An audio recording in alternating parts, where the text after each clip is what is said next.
श्री स्वामी समर्थ. स्वागत आहे तुमचे आपल्या सोनचाफा या चॅनलवर. आज पुन्हा एकदा तुमच्यासाठी एक छोटीशी बोधकथा घेऊन आलेली आहे.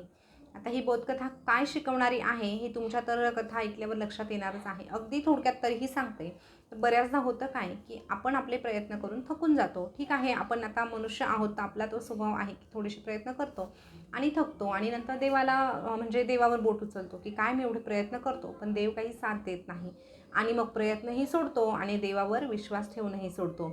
पण अशा परिस्थितीत नेमकं काय करायला हवं हे शिकवून जाणारी ही बोधकथा शेवटपर्यंत जरूर ऐका.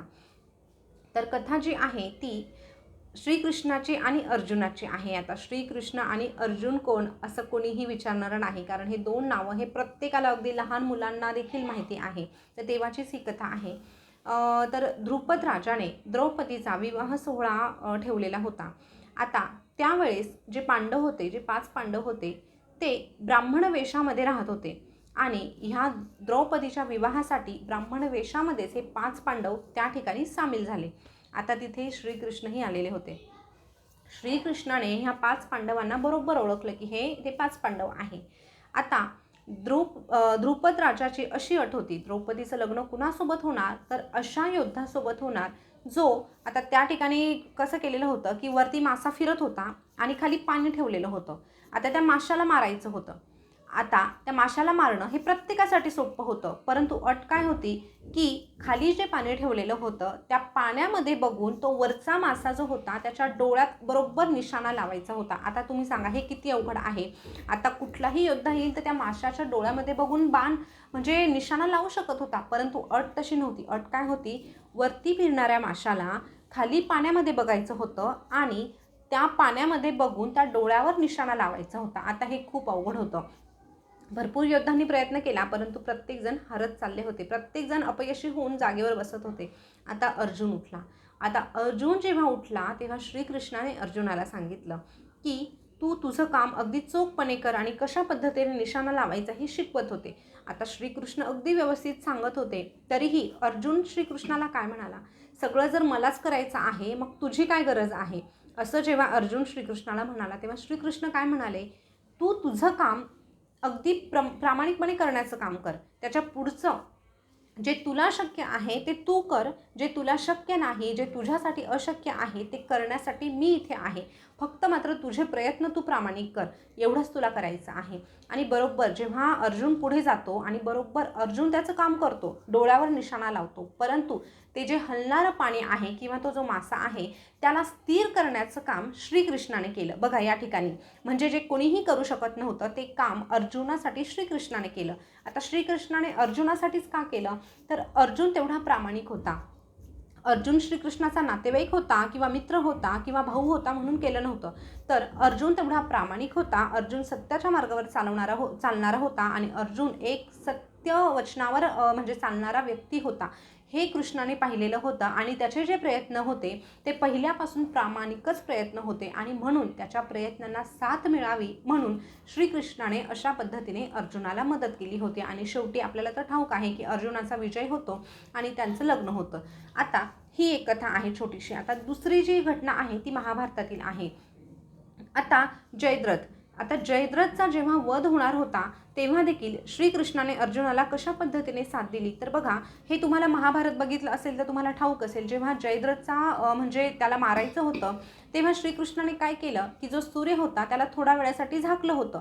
जसं काय म्हणजे सूर्यास्त झाला आहे, आता सूर्यास्त झाल्यावर सगळं म्हणजे युद्ध थांबवलं जातं, तसंच काही प्रकार या ठिकाणी झाला. सूर्य झाकला गेला आणि युद्ध त्या ठिकाणी थांबलं गेलं आणि जयद्रथ हा लपून बसलेला होता तो बाहेर आला आणि जसा तो अर्जुनाच्या समोर आला तसा तो सूर्य पुन्हा कृष्णाने म्हणजे तो सूर्य परत आला, सगळीकडे प्रकाश झाला आणि त्याच मोक्यावर अर्जुनाने जयद्रथचा वध केला. त्याच मोक्यावर अर्जुनाने जयद्रथचा वध केला. अशा पद्धतीने त्या जयद्रथला मारण्यात आलं. आता बरेच लोक आजही आहे की म्हणतात की कृष्णाने चालाकी केली, पण हे लक्षात घ्या की त्याने चालाकी का केली, तर अर्जुन हा सत्याच्या मार्गावर चालणारा होता, धर्माच्या बाजूने लढणारा होता. आणि जी व्यक्ती सत्याच्या मार्गावर चालते, स्वतः प्रामाणिकपणे प्रयत्न करते. आता या ठिकाणी जरी कृष्णाने मदत केली होती तरीही अर्जुनचे जे प्रयत्न होते ते 100% अर्जुनाचेच प्रयत्न होते. तर 100% त्याचे प्रयत्न पूर्णपणे करत होता आणि त्याचे प्रयत्न पाहून कृष्ण त्याला मदत करत होता. इथेही तो नातेवाईक होता म्हणून मदत करत नव्हता. तर अर्जुन ज्या बाजूने लढत होता तो धर्माच्या बाजूने लढत होता. यासोबतच अर्जुन हा एक सत्याच्या मार्गावर चालणारा व्यक्ती होता हे कृष्णाला ठाऊक होतं आणि त्यामुळे त्याच्या प्रयत्नांना साथ द्यायला कृष्ण नेहमी पुढाकार घेत असे.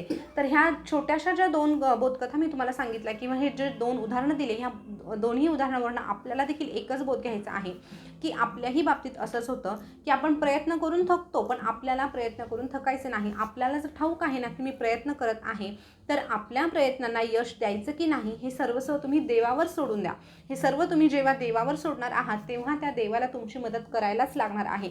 भलेही आज होणार नाही, उद्या होणार नाही, पण त्यानंतरचा येणारा जो दिवस आहे तो तुमचाच असणार आहे. फक्त या ठिकाणी आपल्याला एक गोष्ट लक्षात घ्यायची आहे की उत्कृष्टरित्या आपल्याला काम करायचं आहे. फक्त ते काम करत असताना देखील आपण जे काम करत आहोत ते कशासाठी करत आहोत, यामध्ये काय आपल्याला म्हणजे कोणाचं नुकसान तर होत नाही किंवा ज्या मार्गावर आपण चाललो आहोत तो मार्ग सत्याचा तर आहे ना हे तपासून पाहायचं आहे. आणि जर तुमचा मार्ग सत्याचा असेल, तुमचे प्रामाणिक प्रयत्न असतील, तर निश्चितच त्या देवाला तुमच्या मदतीसाठी यावंच लागतं. हे ह्या 2 उदाहरणावरून आपल्याला उत्तमरित्या समजलं असेल. तर तुम्हाला या ठिकाणी ह्या कथेतून मला एवढंच सांगू इच्छिते की जर तुम्ही थकले असाल, तुम्हाला वाटत असेल की माझ्या प्रयत्नांना यश मिळत नाही, तर तुम्ही खचून जाऊ नका. तुम्ही ज्या मार्गावर चालत आहात तो मार्ग तुम्ही कंटिन्यू करा. त्यामध्ये अजिबात माघार घेऊ नका. आणि या सगळ्या गोष्टींमध्ये अजून एक गोष्ट काय करायची, तर ज्या देवावर तुमची श्रद्धा आहे त्या देवावरचा विश्वास जराही कमी होऊ देऊ नका. फक्त देवाला तुम्ही अगदी अधिकाराने सांगा की देवा मी माझं काम करत आहे, तुम्ही तुमचं काम करा. एवढं तुम्ही विश्वासाने जर सांगितलं तर नक्कीच यश तुमचंच असणार आहे. आता हे उदाहरण आहे ते कुणासाठी ठरणार आहे, तर बघा, तुम्ही गृहिणी असाल तर तुम्ही तुमचे प्रामाणिक प्रयत्न करा. तुमच्या कुटुंबाच्या जबाबदाऱ्या आहे, तुम्ही त्या प्रामाणिकपणे पूर्ण करण्याचा प्रयत्न करा. भलेही तुम्हाला कोणीही काहीही बोलो, तुमच्यावर बोट उचलो, पण तुम्ही तुमचा प्रयत्न करण्यास कधीही चुकू नका. या व्यतिरिक्त तुम्ही नोकरी व्यवसाय करत आहात, तुम्ही विद्यार्थी आहात किंवा अगदी तुम्ही वृद्ध व्यक्ती असाल, तर प्रत्येकासाठी हे जे उदाहरणं आहे ते उत्तमरित्या काम करणारं आहे. तर नक्कीच तुम्हाला ही बोधकथा कशी वाटली हे कमेंटमध्ये नक्की सांगा. तुम्हाला अजून कुठल्या विषयावर ऐकावंसं वाटत आहे ते तुम्ही एकदा सुचवलं की नक्कीच तसा विषय मी तुमच्यासाठी घेऊन येईल. आजची जी कथा होती ती कशी वाटली ते सांगा. पुन्हा भेटूया. तोपर्यंत सोनचाफा या चॅनलवरच्या बोधकथा रोजच्या रोज ऐकत राहा. स्वस्थ राहा, मस्त राहा. धन्यवाद.